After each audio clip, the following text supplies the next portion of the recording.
La pluie de Paris frappait les fenêtres à double vitrage du penthouse de l'avenue Montaigne, mais le froid dehors n'était rien comparé à la chaleur qui montait aux joues de Clara. À 22 ans, elle croyait que le monde était une carte ouverte, prête à être explorée. Elle ne savait simplement pas que son destin était assis dans le fauteuil en cuir de la bibliothèque de son père. Romain Morel, un nom murmuré avec crainte dans les couloirs de la Bourse et avec désir dans les soirées de l'élite. Il avait 45 ans, le double de son âge. Il était l'homme qui l'avait vu grandir, le meilleur ami en qui son père avait une confiance aveugle. Ce soir-là, l'air semblait plus lourd. Lorsque les yeux de Romain croisèrent ceux de Clara, il n'y avait plus cette lueur paternelle d'il y a 10 ans. Il y avait une erreur sur le point de se produire, et ils le savaient tous les deux, un secret prêt à détruire la paix de sa famille. « Clara, dit-il, sa voix comme un velours interdit, tu ne devrais pas être ici seule. » Elle savait qu'elle aurait dû fuir, mais pour la première fois de sa vie, la sécurité était la dernière chose qu'elle désirait. La lumière du matin à Paris avait une teinte grise, presque argentée, qui reflétait parfaitement l'état d'esprit de Romain Morel. Depuis son bureau au 30e étage, il observait la ville comme un échiquier. Il n'était pas seulement un milliardaire, il était un stratège qui ne perdait jamais. Pourtant, pour la première fois depuis des décennies, il avait le sentiment qu'une pièce du jeu lui échappait. Clara. Il se souvenait d'elle courant dans les jardins de la propriété de Philippe, dans la vallée de la Loire, alors qu'elle n'avait que 8 ans. À cette époque, il n'était que l'oncle Romain, l'homme qui apportait des chocolats de luxe et des livres illustrés. Philippe était son frère d'armes, l'homme qui l'avait aidé à bâtir Morel-Blanc à partir de rien. Il existait entre eux une règle non écrite, un code d'honneur que Romain n'avait jamais osé remettre en question. Jusqu'à maintenant. Le bruit de la porte qui s'ouvrait interrompit ses pensées. C'était Philippe. « Romain, tu as l'air ailleurs aujourd'hui. Un problème avec la fusion à Lyon ?» demanda-t-il en s'asseyant avec l'assurance de quelqu'un qui connaissait les lieux depuis des années. « Juste de la fatigue, Philippe. Les marchés sont volatiles, mentit Romain, sentant le poids de l'hypocrisie sur sa langue. Philippe sourit, fier. « Eh bien, j'ai une solution pour ta fatigue. Clara a obtenu son diplôme avec mention. Elle commence à travailler dans l'entreprise la semaine prochaine. Je veux qu'elle travaille directement avec toi. Personne n'est mieux placé que mon meilleur ami pour lui apprendre comment le monde fonctionne réellement. » Le cœur de Romain manqua un battement. C'était à la fois un cadeau et une malédiction. Avoir Clara près de lui signifiait la voir chaque jour, sentir son parfum de lavande et de vanille, entendre son rire qui semblait défier le sérieux de sa vie aride. Mais cela signifiait aussi marcher au bord d'un précipice. « Tu es sûr de toi, Philippe ? Elle est jeune, peut-être devrait-elle commencer dans un service moins intense, tenta Romain, dans un dernier réflexe d'autoprotection. Elle est des nôtres, Romain. Elle supportera la pression. » Cette nuit-là, Romain ne dormit pas. Il feuilleta de vieux albums photos, observant la transition de Clara, de l'enfant curieuse à l'adolescente rebelle, puis à la femme qu'il avait vue dans la bibliothèque. Il comprit alors que son obsession n'était pas née la veille. Elle s'était cultivée dans le silence des années, nourrie par l'interdit. Il était un homme de 45 ans, marqué par les cicatrices des batailles corporatives et au cœur endurci. Et elle était le soleil qui menaçait de faire fondre tout ce qu'il avait construit. Le voyage au château de la Rose, la propriété historique de la famille dans la vallée de la Loire, devait être une période de formation professionnelle. Le château, avec ses tours de pierre calcaire et ses jardins labyrinthiques, dégageait une aura d'isolement que Romain redoutait. À peine arrivé, un imprévu survint. Ou peut-être était-ce le destin qui se jouait d'eux. Philippe reçut un appel urgent pour une conférence à Genève. « Romain, je suis vraiment désolé, je dois partir. Mais Clara est déjà installée. Commencez à analyser les rapports de durabilité. »« Je reviens dans 3 jours, » dit Philippe, en montant déjà dans la voiture. Le silence qui suivit le départ du véhicule fut assourdissant. Clara se tenait immobile sur l'escalier de pierre, vêtue d'un pull en laine oversized et d'un pantalon ajusté. Elle paraissait petite face à la grandeur du château, mais ses yeux brillaient d'une détermination que Romain jugeait dangereuse. « On dirait que nous ne sommes que tous les deux, Romain, » dit-elle, sa voix résonnant légèrement dans la cour. « Monsieur Morel, Clara. Tant que nous travaillons ensemble, je suis ton mentor, pas l'ami de la famille, » répondit-il, tentant de rétablir la barrière qui était en train de s'effondrer. Elle inclina la tête, un sourire provoquant jouant sur ses lèvres. « Comme vous voudrez, monsieur. Les séances de travail se déroulaient dans l'ancienne bibliothèque, un lieu rempli de livres reliés de cuir et imprégné du parfum doux du bois ancien. Pendant la journée, Romain était irréprochable. Il la corrigeait, la mettait au défi et gardait une distance professionnelle d'au moins 2 mètres. Mais le soleil se couchait tôt sur la Loire et les ombres apportaient une autre dynamique. Le deuxième jour, une tempête isola le château.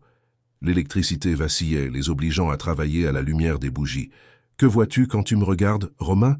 demanda soudain Clara en refermant son ordinateur portable. Romain cessa d'écrire. Il sentit la chaleur des flammes entre eux. « Je vois la fille de Philippe, une jeune femme avec un avenir brillant. »« M'en mieux, murmura-t-elle en se levant et en s'approchant de son bureau. Parce que quand tu me regardes, je ne me sens pas comme une enfant. Et tu ne me regardes pas comme un oncle. » Elle s'arrêta près de son fauteuil. Son parfum était maintenant plus intense, mêlé à l'odeur de la pluie frappant les fenêtres. Romain sentit chaque fibre de son être lui crier de reculer, mais ses mains s'agrippèrent aux accoudoirs avec une telle force que ses jointures blanchirent. « Tu joues avec le feu, Clara, » dit-il, sa voix devenue un grondement sourd, le masque du mentor enfin fissuré. « Et tu n'as aucune idée à quel point je peux être dangereux. »« Alors montre-le-moi, » le défia-t-elle, en posant sa main sur la sienne. Ce contact fut comme une décharge électrique. Romain se leva brusquement, les ombres de la bibliothèque dansant sur les murs. Il la coinça contre une étagère de livres, leurs corps ne se touchant pas, mais si proches qu'il pouvait sentir la chaleur émaner d'elle. La différence d'âge, le scandale, son père, tout disparut pendant une seconde. Il ne resta plus que la tension brute de 2 êtres qui savaient qu'ils étaient sur le point de franchir une ligne dont il n'y aurait pas de retour. Le dîner au château de la Rose, ce soir-là, fut servi dans un silence plus lourd encore que l'argenterie héritée de la famille. Romain parvenait à peine à regarder Clara. Il sentait le poids de la chevalière à son doigt, la même que Philippe lui avait offerte lorsqu'ils étaient devenus associés, lui rappelant sans cesse l'ampleur de sa trahison morale. « Le vin est excellent, Romain. C'est la réserve de 2002, la préférée de mon père, » dit Clara, brisant le silence avec une aisance qui frôlait la cruauté. « Oui, Philippe a toujours eu beaucoup de goût, » répondit Romain, sa voix plus rauque qu'il ne l'aurait voulu. Il l'observait. Clara n'était plus la petite fille à protéger. Elle portait une robe de soie noire qui épousait son corps comme de l'eau, et la lumière des chandeliers soulignait la détermination de son regard. Elle ne se contentait pas de dîner. Elle chassait. Après le repas, le scandale faillit prendre forme dans une simple enveloppe. L'un des employés du château entra dans le salon avec un courrier urgent. Romain l'ouvrit et sentit le sang quitter son visage. C'étaient des photos de paparazzi prises la semaine précédente à Paris. On les voyait sortir d'un restaurant tard dans la nuit. L'angle donnait l'impression que Romain embrassait le front de Clara avec une intimité qui n'avait rien de paternel. « Un problème, monsieur Morel ?» Clara s'approcha, sa main effleurant légèrement son épaule. « Si ces photos arrivent dans la presse ou à ton père, notre réputation sera détruite avant même que nous ayons commencé à travailler ensemble, » dit-il, en jetant les clichés sur la table. Clara regarda les images. Au lieu de la peur, elle ressentit un sombre sentiment de triomphe. Peut-être que le monde devrait savoir que je ne suis plus une enfant, Romain. Peut-être que le scandale est exactement ce qu'il te faut pour arrêter de te cacher derrière l'amitié de mon père.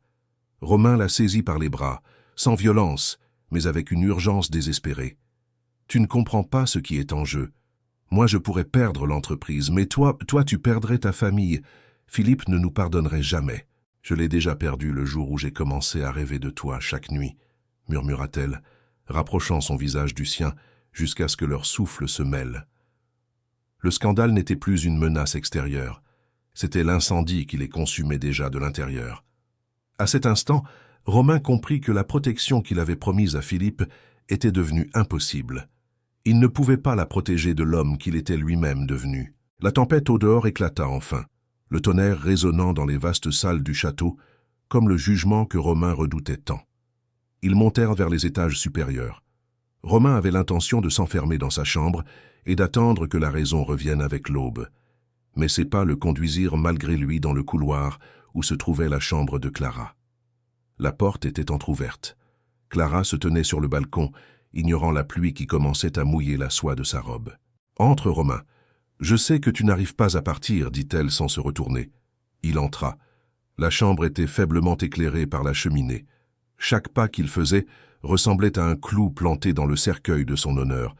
Il pensa à Philippe, aux décennies d'amitié, à la confiance qui lui avait été accordée. Mais lorsque Clara se retourna, les yeux humides de pluie et de désir, toute la logique de Romain Morel s'effondra. « C'est une erreur, dit-il, alors même que ses mains cherchaient déjà son visage. La plus grande erreur de ma vie. »« Alors commets-la avec moi, répondit-elle. Le baiser qui suivit fut un mélange de désespoir et de soulagement. C'était la chute d'un géant. Romain l'embrassa avec la faim d'un homme qui avait vécu des années dans le désert. La différence d'âge, les 20 années qui les séparaient, semblait disparaître sous la peau, mais demeurait bien présente dans l'esprit de Romain comme un cri d'alarme qu'il choisit d'ignorer. Cette nuit-là, la trahison fut consommée entre des draps de lin français. Romain sentait que chaque caresse était un vol, chaque soupir de Clara une condamnation. Il l'aimait avec une intensité qui l'effrayait, une obsession qui allait bien au-delà du désir physique. Il était le mentor, le milliardaire, l'homme de glace. Mais dans les bras de la fille de son meilleur ami, il n'était plus qu'un homme vulnérable face à sa propre faiblesse. Pendant qu'elle dormait, il resta éveillé, observant les ombres sur les murs. Il savait que le soleil se lèverait dans quelques heures et qu'avec lui viendrait la nécessité de mentir. Il devrait regarder Philippe dans les yeux et faire semblant que rien n'avait changé. Mais Romain connaissait la vérité. Il avait volé le trésor le plus précieux de son seul ami, et le prix de ce désir interdit serait payé en sang ou en âme. La lumière du matin dans la vallée de la Loire était impitoyable. Elle s'infiltrait par les interstices des rideaux de velours, révélant chaque particule de poussière et chaque trace de la nuit précédente. Romain se réveilla avant Clara. Pendant un bref instant, en la voyant dormir avec la sérénité de quelqu'un qui ne craint aucun jugement, il s'autorisa à oublier qui il était.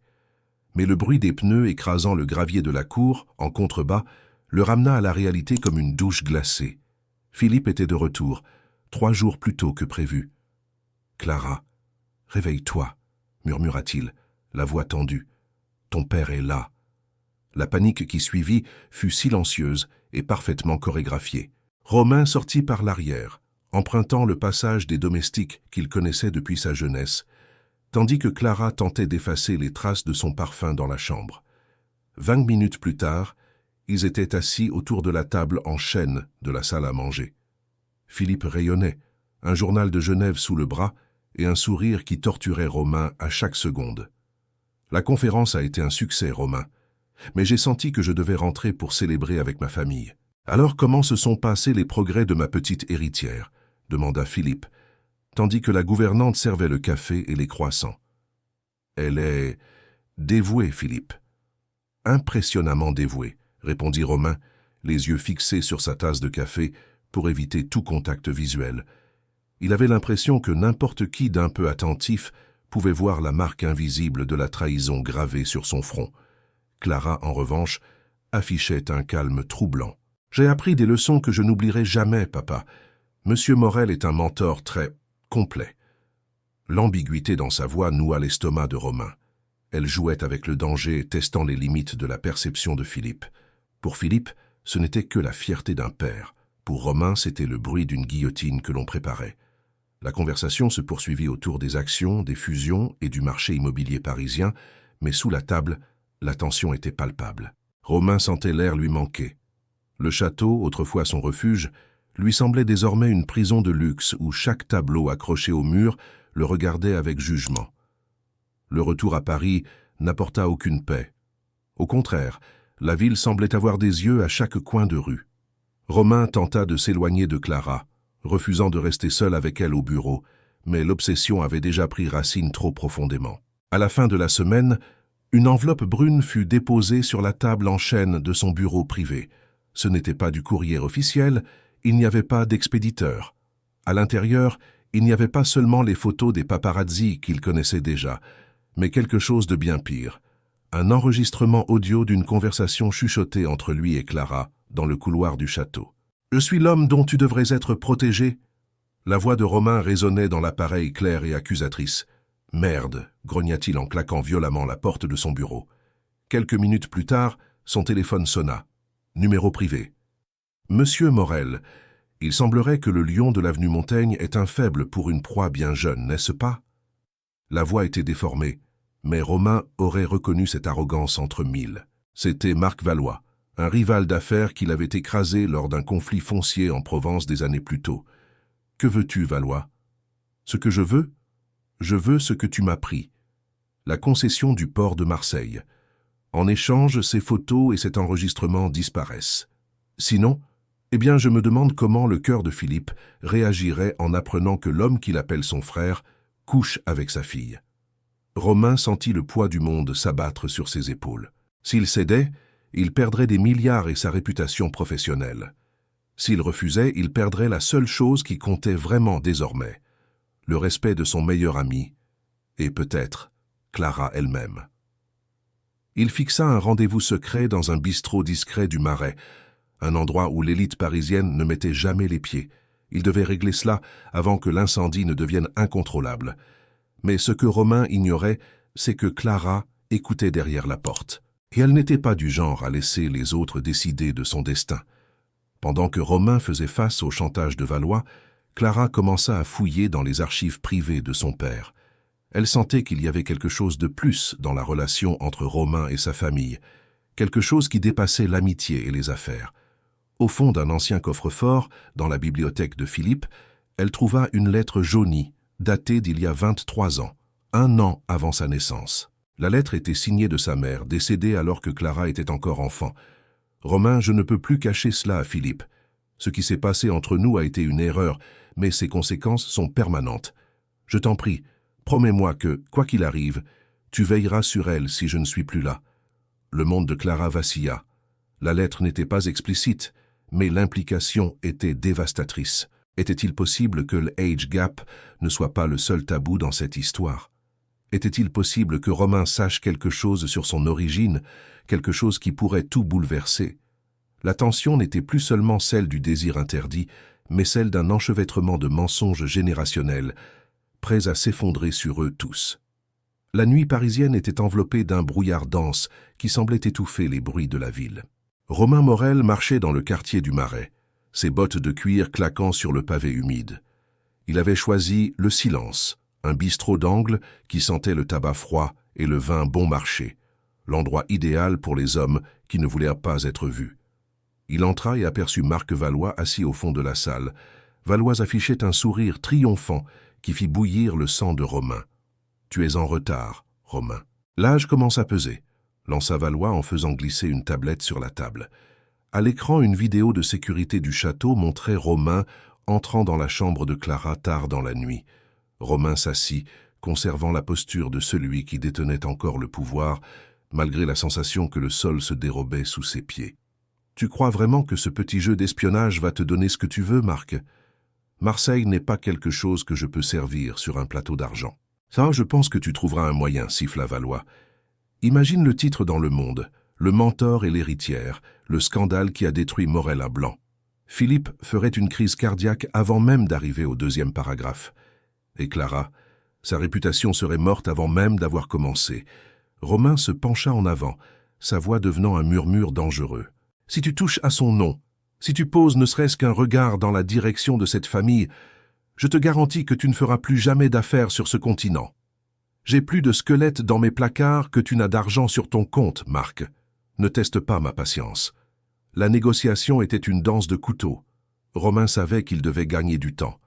Il accepta de transférer les actions à une seule condition, la destruction totale de toutes les copies numériques.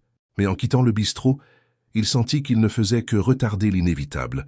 Le véritable danger n'était pas Valois. Le véritable danger, c'était la vérité qu'il portait dans sa poitrine. Pendant ce temps, dans le manoir de l'avenue Montaigne, Clara fixait la lettre jaunie sous la lumière d'une lampe de bureau. Les mots de sa mère, Claire, dansaient devant ses yeux comme des fantômes. « Romain, ce qui s'est passé entre nous a été une erreur. » La porte du bureau s'ouvrit lourdement. Romain entra, paraissant avoir pris 10 ans en une seule soirée. Ses vêtements étaient légèrement humides et l'odeur de la pluie l'accompagnait. « Où étais-tu » demanda Clara, sa voix froide et tranchante. « À régler un problème, Clara. Des affaires, » répondit-il sans la regarder. « Des affaires? ou en train d'essayer de cacher le fait que nous avons été enregistrés dans la Loire. Elle jeta la lettre sur la table en chêne. Ou peut-être en train de cacher ceci. Romain s'immobilisa. Il reconnut le vieux papier et sentit le monde s'arrêter. Le secret qu'il avait gardé pendant plus de 20 ans était là, exposé devant lui. « Ta mère et moi, commença-t-il, mais sa voix se brisa. Nous étions jeunes. Philippe et elle s'étaient violemment disputés. Ce n'a été qu'une nuit, Clara, une nuit de faiblesse que nous avons regrettée toute notre vie. » Clara sentit la nausée lui monter à la gorge. « C'est pour ça? C'est pour ça que tu me regardes avec autant de culpabilité? Parce que tu vois en moi le visage de la femme que tu as trahie avec ton meilleur ami? »« Non, » s'emporta Romain en s'approchant et en lui saisissant les épaules. « Au début, oui. Je voyais en toi mon plus grand péché. Mais avec toi, c'est différent. J'ai essayé de lutter contre ça, Clara. Je le jure sur tout ce qui est sacré. Mais ce que je ressens pour toi n'a rien à voir avec le passé. C'est une obsession qui me consume, une faim que je n'ai jamais ressentie pour personne, pas même pour elle. Tu es le meilleur ami de mon père, Romain, et peut-être que tu es aussi autre chose que je n'ai pas encore eu le courage de te demander, murmura-t-elle, tandis que les larmes coulaient enfin. La tension entre eux était désormais un mélange de désir, de douleur et d'un besoin désespéré d'appartenance. Ils étaient deux âmes brisées, unies par un péché ancien et un désir présent. Romain la serra contre lui dans une étreinte étroite, enfouissant son visage dans son cou. « Philippe ne doit jamais savoir pour cette lettre, » dit Romain. « Cela le tuerait. Il croit que Claire a été la femme parfaite jusqu'à la fin. Laisse-lui cette illusion. »« Et nous ?» demanda Clara en le regardant. « Sommes-nous une illusion aussi ?» Romain ne répondit pas avec des mots. Il l'embrassa avec une profonde tristesse, un baiser qui scellait un pacte de silence et de passion. Ils étaient désormais liés non seulement par le plaisir, mais par une toile de secret qui, si elle venait à être révélée, détruirait tous ceux qui les entouraient. La routine au siège de Morel-Blanc, au cœur du quartier financier de Paris, avait toujours été réglée avec la précision d'une montre suisse. Mais pour Philippe, quelque chose semblait dissonant. Il observait Romain à travers la paroi de verre de son bureau. Son meilleur ami, l'homme qui avait toujours été le pilier de l'entreprise, paraissait se fissurer en silence. Cet après-midi-là, Philippe dut utiliser la voiture de Romain pour un rendez-vous rapide, la sienne étant en révision. En ajustant le siège passager, sa main toucha quelque chose de petit et de froid, dissimulé dans la fente du cuir.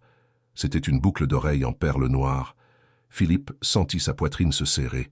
Il aurait reconnu ce bijou n'importe où.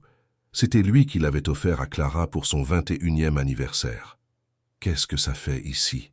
murmura-t-il pour lui-même, tandis que la graine du doute, nourrie par de récents regards et silences, commençait à germer. Lors du dîner d'affaires de ce soir-là, dans un restaurant étoilé près de l'Arc de Triomphe, Philippe se comporta avec la prudence d'un prédateur. Il observait la manière dont Romain évitait soigneusement de prononcer le nom de Clara, et comment Clara, d'ordinaire si lumineuse, se faisait discrète, presque soumise en présence de Romain. « Romain, » dit Philippe en faisant tourner son verre de Bordeaux, « je réfléchissais. Peut-être que Clara aurait besoin d'un changement de décor. J'ai reçu une proposition pour qu'elle fasse un stage dans notre filiale à Londres. Qu'en penses-tu » La fourchette de Romain s'arrêta à mi-chemin. Le silence qui suivit sembla éternel. « Londres est une excellente opportunité, Philippe, mais elle est au cœur d'un projet vital ici, » répondit Romain, la voix maîtrisée, tandis que ses yeux trahissaient un désespoir que Philippe n'avait encore jamais vu. « Je comprends, » sourit Philippe, un sourire qui n'atteignait pas ses yeux. « Vital. Oui, c'est sans doute le mot juste pour décrire ton dévouement envers elle. » La tension à cette table était comme un fil de rasoir, prêt à trancher la gorge de chacun. Romain savait que Philippe sondait le terrain. Clara sentait que le secret débordait déjà, incapable d'être contenu plus longtemps par les mensonges feutrés de la haute société. Le lendemain apporta le coup de grâce. Marc Valois, comprenant que Romain tentait de gagner du temps et ne céderait pas aussi facilement les actions de Marseille, décida que s'il ne pouvait pas obtenir l'affaire, personne n'aurait la paix. Philippe était en pleine réunion du conseil d'administration lorsque son téléphone, vibrant sur la table en chêne, s'illumina. Le message venait d'un numéro inconnu. Sans réfléchir, il l'ouvrit. C'était une photo, une seule image en haute résolution, prise sur le balcon du château dans la vallée de la Loire.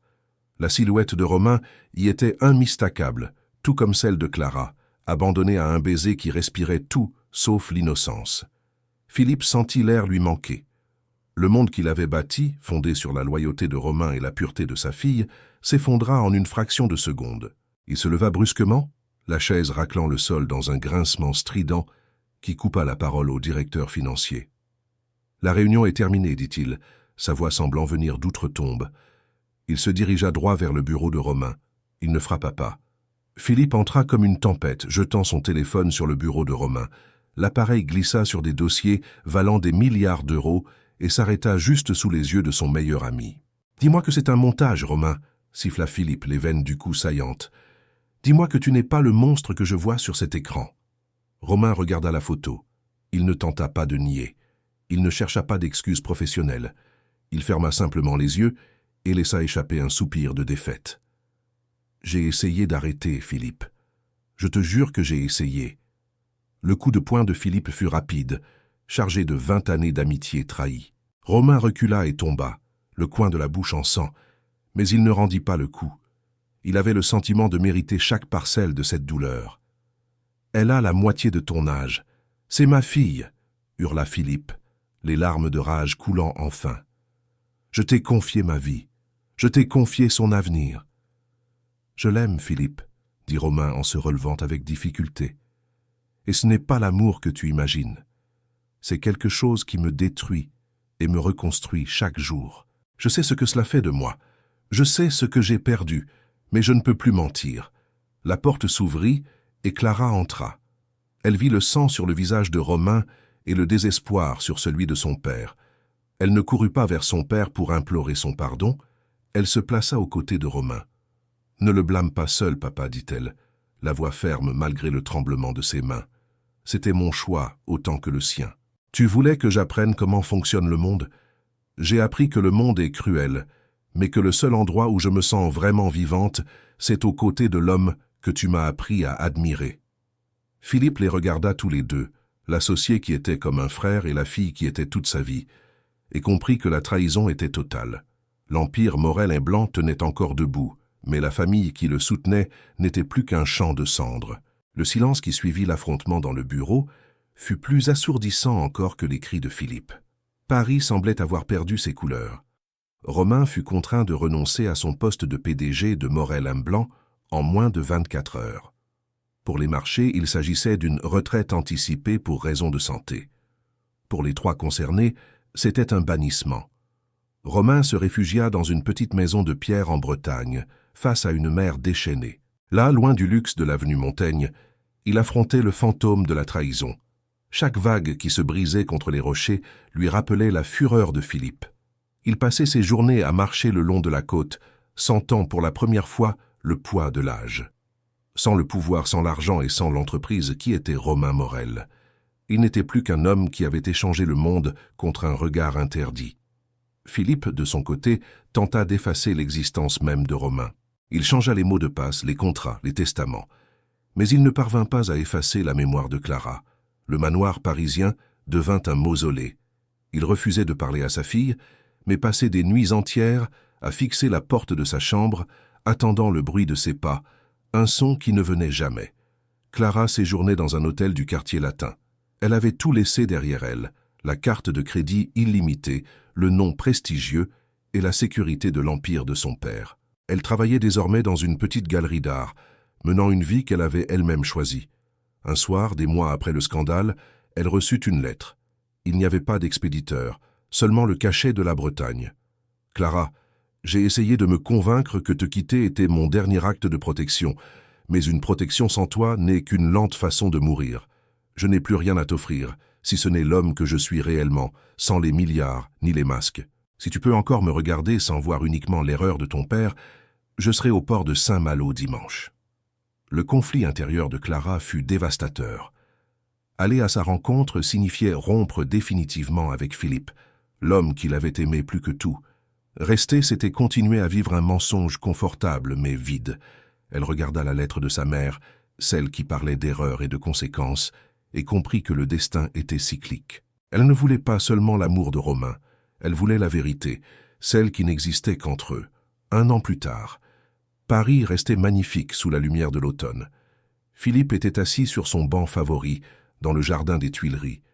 Il paraissait plus âgé, les cheveux désormais entièrement blancs. Il observait les couples qui se promenaient et, l'espace d'un instant, aperçut une silhouette familière. C'était Clara. Elle rayonnait, mais une maturité nouvelle se lisait sur son visage, une maturité qui n'existait pas auparavant.